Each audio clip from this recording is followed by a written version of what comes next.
할렐루야. 네, 반갑습니다. 이제 9월인데도 여전히 덥죠. 네, 지금 뭐 다시 여름으로 돌아가는 게 아닌가 싶을 정도로 또 어저께 그저께는 굉장히 뜨겁더라고요. 햇볕도. 네, 이렇게 더운 여름이 계속되는 것 같은 느낌입니다.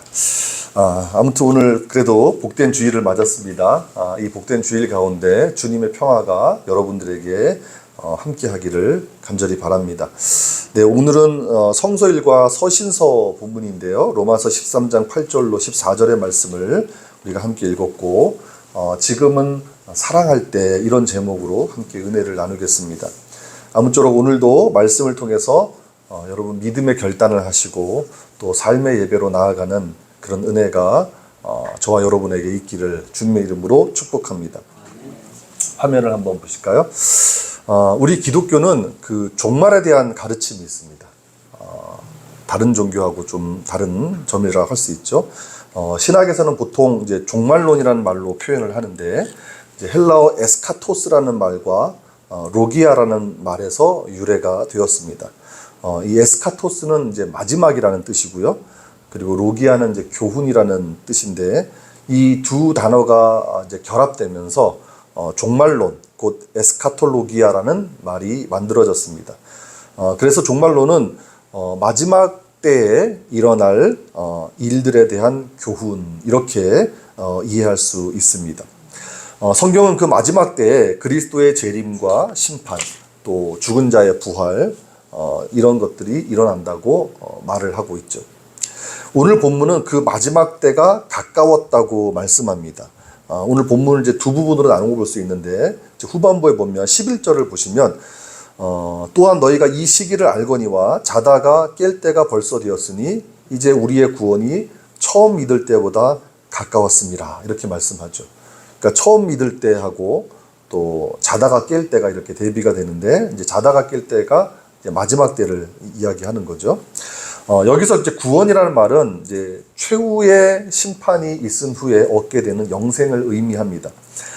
그러나 이제 심판의 날에 그 영생, 영원한 생명을 얻을 사람도 있겠지만 반대로 영원한 죽음으로 떨어질 사람도 있겠죠. 그렇기 때문에 마지막 때가 가까워질수록 그리스도인들은 영적으로 깨어 있어야 된다, 그러한 의미입니다. 말하자면 11절 말씀은 이제 종말론적인 각성을 요구하는 말씀이라고 볼 수 있죠. 자, 그런데 이러한 종말론적인 각성은 이 각성이라는 말은 깨닫는다는 거 아닙니까? 그냥 이 종말론적인 각성은 깨달음의 수준에서만 머물러서는 안 되고 반드시 그 사람의 삶을 통해서 드러나야만 합니다. 12절을 한번 보십시오. 우리가 어둠의 일을 벗고 빛의 갑옷을 입자, 이렇게 말씀합니다. 이것은 마지막 때를 인식하고 그에 합당한 삶을 살라는 권면을 바울이 하고 있는 겁니다. 여기서 이제 벗다, 뭐 입다, 이런 표현들, 이런 은유적인 표현들은 우리가 성경에서 자주 보는 표현이죠. 특별히 서신서에 이러한 표현들이 많이 나와 있습니다.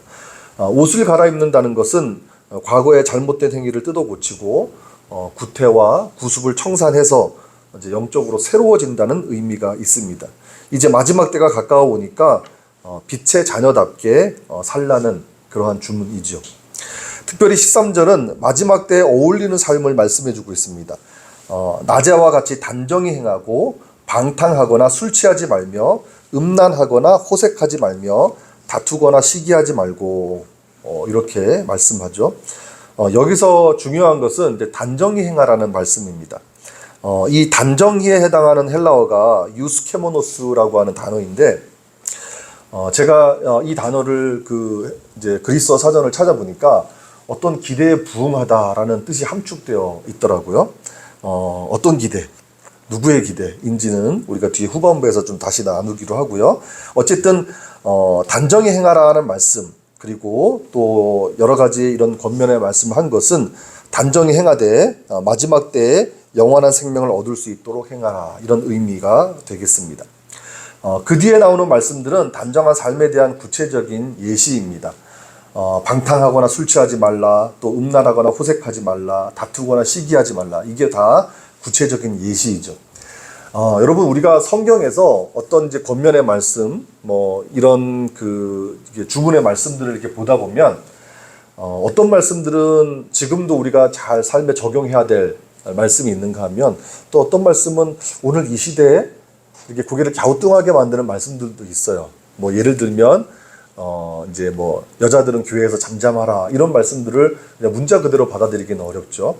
그래서 이렇게 성경의 권면들은 먼저 당시의 컨텍스트를 먼저 이해를 해야 돼요. 그리고 그 당시의 어떤 시대 문화를 초월해서 지금도 우리에게 적용될 수 있는 말씀인지 우리가 살펴야 되고, 또 그 말씀을 우리에게 또 적용해서 말씀을 살펴봐야 되겠죠. 방탕하거나 술 취하지 말라, 음란하거나 호색하지 말라, 다투거나 시기하지 말라는 말씀은 그 시대는 물론이고 오늘 우리 시대에도 우리가 잘 새겨듣고 또 적용해야 될 말씀이라고 생각합니다. 원래 방탕하거나 술 취하지 말라라고 하는 말씀을 이제 바울이 했을 때는 그 당시 이제 헬라 문화권의 이교 축제를 염두에 두고 한 말씀입니다. 특히 술의 신 디오니소스 축제에서 벌어졌던 그런 환락과 방탕을 경계하는 것이죠. 그러니까 그 당시에 만연해 있던 문화에 젖어들지 말고 좀 구별된 삶을 살라는 그런 말씀입니다. 또 음란하거나 호색하지 말라는 말씀도 그 당시에 이제 만연해 있던, 뭐 오늘날도 사실은 뭐 크게 다르지 않지만 성적인 부도덕을 경계하는 말씀입니다. 그리고 다투거나 시기하지 말라는 것은 로마 교회 안의 분쟁, 제가 로마서 15장 7절 말씀 나눌 때 여러분에게 설명드렸어요. 로마 교회 안에 이제 유대인 그리스도인들과 이방인 그리스도인들 간의 분쟁, 다툼이 있었다고 말씀드렸죠. 그것을 염두에 둔 말씀이라고 보시면 되겠습니다. 어쨌든 그 당시 배경에서 꼭 필요한 말씀이었고 오늘 우리 시대에도 너무나 필요한 말씀이라고 생각합니다. 여러분 삶 가운데 방탕하거나 술 취하는 일이 없기를, 그리고 음란하거나 호색하는 일이 없기를, 또 다투거나 시기하는 일이 없기를 주님의 이름으로 축복합니다. 결국 이제 단정히 행하는 삶이라고 하는 것은 마지막 심판 때 영생을 얻을 수 있는 삶을 말합니다. 13절 말씀에 보시는 것처럼 그것은 세상의 특징과는 구별되는 것입니다. 세상의 문화는 육체적인 쾌락을 위해서 술 취함을 즐기고 또 음란과 호색에 빠지지만, 그리스도인들은 하나님 나라의 백성답게 거룩한 삶을 사는 것입니다. 세상의 문화는 자기의 권익을 위해서 다툼과 싸움도 불사하겠지만, 그리스도인들은 자기를 희생하더라도 평화를 추구하는 것입니다. 이제 마지막 때니까 세상을 즐기자, 먹고 놀자, 이게 아니라 심판의 때를 의식하면서 더욱 거룩하게 살라는 말씀입니다. 그러므로 오늘 본문은 이 종말론과 윤리적인 삶을 연결해주는 말씀이라고 볼 수 있습니다. 말하자면 마지막 때에 우리가 어떻게 살아야 되는지를 알려주는 것이죠. 한 5년 전인가 6년 전인가 제가 정확히 기억은 안 나는데, 우리 교회 그 오늘을 그날처럼을 쓰신 이철규 원장님 한번 모신 적 있었습니다. 여러분 그때 이제 계셨던 분도 있는데, 그 오늘을 그날처럼을 이란 책을 보면 이분이 그 이제 치과 의사예요. 치과 의사이면서 나중에 이제 신학을 좀 공부해야 되겠다 해서 그 요한계시록을 이제 전공을 했는데, 이분이 이제 신학을 공부할 때 어떤 사상이 사람의 행동 양식을 결정하는가, 이런 이제 답을 찾는 것으로 공부의 방향이 좁혀졌다라고 하는 내용이 있습니다. 그러면서 우리 PPT 한번 두 번째 화면 보여주실까요? 그 현재가 궁극적인 완성을 결정짓는 것이 아니라 궁극적 완성이 현재를 결정짓는다. 이런 문구. 그러니까 미국의 아주 저명한 신학자 게할더스 보스라는 사람이 한 말인데, 이제 그 말을 인용하면서 우리가 종말에 대한 어떤 인식을 가졌는지에 따라서 오늘 우리의 행동이 결정된다. 이렇게 이야기를 합니다. 그래서 그 전에 우리 교회 오셨을 때도 이와 같은 내용으로 좀 나눔을 해 주셨죠. 정말 그렇습니다. 우리가 똑같이 그리스도인으로 살아가지만 종말을 어떻게 인식하느냐에 따라서 현재를 살아가는 모습이 뚜렷하게 달라질 수 있습니다. 조금 어려운 말이지만 다음 화면을 한번 보여주실까요? 위르겐 몰트만이라고 굉장히 유명한 독일의 조직신학자가 있습니다. 이분이 이렇게 얘기를 했어요. 종말론적 기대의 지평선은 여기서 윤리적 목적의 지평을 만들고 이 윤리적 목적의 지평이 구체적인 역사 활동에 의미를 준다. 예, 굉장히 멋있죠. 네. 근데 사실은 뭐 아주 어려운 말 같지만 그렇게 어려운 말이 아닙니다. 그러니까 종말론적인 어떤 분명한 인식을 가지고 있는 사람이 여기서 그 종말을 의식하면서 하나님이 바라시는 그런 윤리적인 삶, 하나님이 기뻐하시는 삶을 살고 그러한 삶을 사는 것이 우리가 살아가는 역사, 우리 삶의 역사에 의미를 준다는 말씀입니다. 여러분, 그리스도인들은 단순히 미래를 기다리는 것이 아니라 미래를 추구하고 그것을 얻으려고 애쓰며 그 미래를 만들어가는 사람들인 줄 믿습니다. 그러므로 현재 우리가 어떻게 살아가느냐 하는 것은 너무도 중요한 문제입니다. 오늘 본문은 바로 그것을 일깨워주는 말씀입니다. 자, 그런데 우리가 오늘 본문에서 가장 관심을 가져야 될 말씀은 8절부터 10절까지의 말씀입니다. 지금 이제 11절부터 14절까지의 말씀을 좀 간략하게 살펴봤는데 사실은 더 많은 관심을 가져야 될 말씀이 8절부터 10절까지의 말씀입니다. 사실 오늘 본문은 내용상 이제 확연하게 구분이 되죠. 8절부터 10절까지는 어떤 말씀입니까? 이웃사랑에 관한 말씀이에요. 그리고 11절부터 14절까지는 마지막 때에 관한 말씀이기 때문입니다. 그래서 좀 구분이 확연하게 됩니다. 그래서 본문을 우리가 대충 보면 이 두 본문이 어떻게 연결되는지 짐작하기 어렵습니다. 하지만 로마서 전체 구조를 파악하고 또 본문을 세밀하게 살펴보면 두 본문이 긴밀하게 연결되어 있다는 것을 알 수 있습니다. 사도 바울이 로마서를 쓸 때 그냥 허투루 쓴 게 아니라는 것을 우리가 이 본문을 통해서 다시 한번 깨닫게 되는 것 같습니다. 지금 이제 여기서 로마서의 내용을 자세하게 분석하기는 어렵지만 우리가 일단 로마서 전체를 보면 로마서가 크게 두 부분으로 나누어 볼 수 있습니다. 로마서 1장의 서론 부분을 제외하면은 11장까지가 주로 어떤 내용이냐면 교리적인 내용을 다루고 있어요, 로마서가. 그리고 12장부터는 하나님의 은혜로 의롭게 된 사람들이 이제 어떻게 살아야 되는지에 대한 권면의 내용들이 12장부터 나와 있습니다. 특별히 오늘 본문 8절부터 10절까지는 로마서 12장부터 시작된 말씀의 결론 부분이라고 볼 수 있습니다. 여러분, 이제 로마서 12장에 보시면 1절, 2절 우리가 너무 잘 아는 말씀이 있죠. 네, 12장 1절, 2절 보면 그러므로 형제들아 내가 하나님의 모든 자비하심으로 너희를 권하노니 너희 몸을 하나님이 기뻐하시는 거룩한 산 제물로 드리라. 이는 너희가 드릴 영적 예배니라. 너희는 이 세대를 본받지 말고 오직 마음을 새롭게 함으로 변화를 받아 하나님의 선하시고 기뻐하시고 온전하신 뜻이 무엇인지 분별하도록 하라. 이렇게 말씀, 우리가 잘 아는 말씀이 있습니다. 하나님의 선하시고 기뻐하시고 온전하신 뜻을 묻지 않습니까?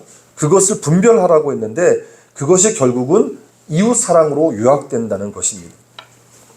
자, 그런데 이웃사랑에 관한 말씀이 끝나자마자 바로 마지막 때에 관한 말씀이 배치되어 있는 겁니다. 그러면 8절부터 10절까지의 말씀이 11절부터 14절까지의 말씀과 어떻게 연결되는지 그 의미를 찾아야 되겠죠. 14장부터는 이제 다른 주제로 넘어가니까 오늘 본문 안에서 연결고리를 찾으면 되겠습니다. 제가 앞서 말씀드린 것처럼 11절부터 14절까지의 말씀은 마지막 때가 가까워졌으니까 이제 우리가 그 심판의 때를 인식하고 의식하면서 영원한 생명을 얻을 수 있도록 그렇게 단정한 삶을 살라는 말씀입니다. 그러니까 세상의 방식이 아니라 하나님 나라의 방식대로 살아야 한다는 것이죠. 이제는 마지막 때가 가까웠기 때문에. 그런데 그 하나님 나라의 방식대로 살아가는 삶의 정점이 바로 이웃사랑이라는 겁니다. 8절에 보시면 남을 사랑하는 자는 율법을 다 이루었다 말씀하고 있고 또 9절에도 다른 모든 계명이 있을지라도 내 이웃을 내 자신과 같이 사랑하라는 말씀 안에 다 포함되어 있다. 다 들어있다. 이렇게 말씀합니다. 또 10절에 보시면 사랑은 이웃에게 악을 행하지 않고 그러므로 사랑은 무엇의 완성이다? 율법의 완성이다 라는 말씀까지 합니다. 그러니까 8절부터 10절까지의 말씀이 12장부터 시작된 논의의 결론인 동시에 또 11절부터 시작되는 종말론적 윤리의 핵심이라는 얘기가 됩니다. 사실 우리가 성경에서 배울 수 있는 가장 귀한 가르침은 누가 뭐라 해도 사랑입니다. 요한일서의 말씀처럼 하나님 자신이 사랑이시고 또 사랑이신 하나님께서 우리를 사랑하신다는 사실, 이것이 우리가 깨닫고 알아야 될 성경의 진리입니다. 그러나 우리가 하나님의 사랑을 아는 것도 물론 중요하지만 알고 있는 그 사랑을 실천하는 것이 훨씬 더 중요합니다. 여러분, 지행합일이라는 말 아시잖아요? 지행합일. 우리가 아는 것과 행동하는 것이 일치하지 않으면 그 아는 것은 아무런 의미가 없습니다. 참다운 알미 아닌 겁니다. 우리가 하나님의 사랑을 깨닫고 알아도 그 사랑을 실천하지 못한다면 그 깨달은 것이 무슨 유익이 있겠습니까? 그래서 예수님께서도 우리에게 사랑의 실천을 강조하셨던 것 같습니다. 요한복음 13장 34절에 보면 예수님께서 제자들의 발을 씻기신 후에 이렇게 말씀하시죠. 새 계명을 너희에게 주노니 서로 사랑하라. 내가 너희를 사랑한 것 같이 너희도 서로 사랑하라. 예수님께서 거의 유언처럼 하신 말씀입니다. 하나님의 사랑을 행하라는 거예요. 내가 너희를 사랑한 것처럼 너희도 서로 사랑하라는 것입니다. 요한일서 4장에 보면 사랑하지 않는 자는 하나님을 알지 못한다고까지 말씀하지 않습니까? 그리고 하나님께서 우리를 사랑하셔서 당신의 아들을 화목제물로 주셨기 때문에 우리도 서로 사랑하는 것이 마땅하다고 성경은 말씀합니다. 오늘 본문도 같은 말씀입니다. 여러분, 다시 한번 8절을 한번 보실까요? 피차 사랑의 빚 외에는 아무에게든지 아무 빚도 지지 말라. 남을 사랑하는 자는 율법을 다 이루었느니라. 놀라운 말씀입니다. 바울은 로마서 8장 12절에서 우리가 빚진 자라고 말씀합니다. 우리 모두가 빚을 졌다는 거예요. 어떤 빚입니까? 사랑의 빚을 진 사람들이라는 겁니다. 우리의 구원이 하나님의 전적인 은혜와 사랑으로 이루어진 것이기 때문에 우리 모두는 사랑의 빚을 진 사람들입니다. 오늘날도 뭐 비슷하지만 이 당시에는 빚을 지는 것을 굉장히 꺼려 했습니다. 하지만 사랑의 빚은 서로에게 지라고 말씀합니다. 사랑을 넉넉하게 실천하라는 말씀이겠죠. 왜냐하면 그것이 율법을 다 이루는 것만큼 중요한 일이기 때문입니다. 또 구절을 보십시오. 간음하지 말라, 살인하지 말라, 도둑질하지 말라, 탐내지 말라 한 것과 그 외에 다른 계명이 있을지라도 내 이웃을 내 자신과 같이 사랑하라 하신 그 말씀 가운데 다 들었느니라. 여러분, 바울은 지금 율법의 그 중요한 계명들을 언급하면서 그런 계명들은 물론이고 그 외에 어떤 계명이 있다고 할지라도 이웃을 사랑하라는 계명 안에 그게 다 들어있다는 거 얘기하는 거예요. 바꿔 말하면 사랑하라는 말씀이 모든 율법과 모든 계명을 포괄하는 가장 상위의 법이고 가장 중요한 말씀이라고 하는 것을 이야기하고 있는 겁니다. 여러분, 한번 생각해 보십시오. 우리가 이웃을 사랑한다면, 정말 이웃을 사랑한다면 간음할 수 있겠습니까? 인간적인 사랑을 말하는 게 아닙니다. 하나님의 사랑으로 이웃을 사랑하는 겁니다. 간음으로 인해서 가정이 깨지고 또 사람들에게 씻을 수 없는 상처를 주는데 어떻게 우리가 그런 죄악을 행할 수 있겠습니까? 그 사람을 사랑하는데, 하나님의 사랑으로 그 사람을 사랑하는데 어떻게 그 가정에 그런 상처를 줄 수 있겠습니까? 하나님의 사랑은 절대로 그런 일을 하도록 내버려 두지 않는다는 말씀입니다. 그렇다면 하나님의 사랑을 품고 이웃을 사랑하는 사람이 살인할 수 있겠습니까?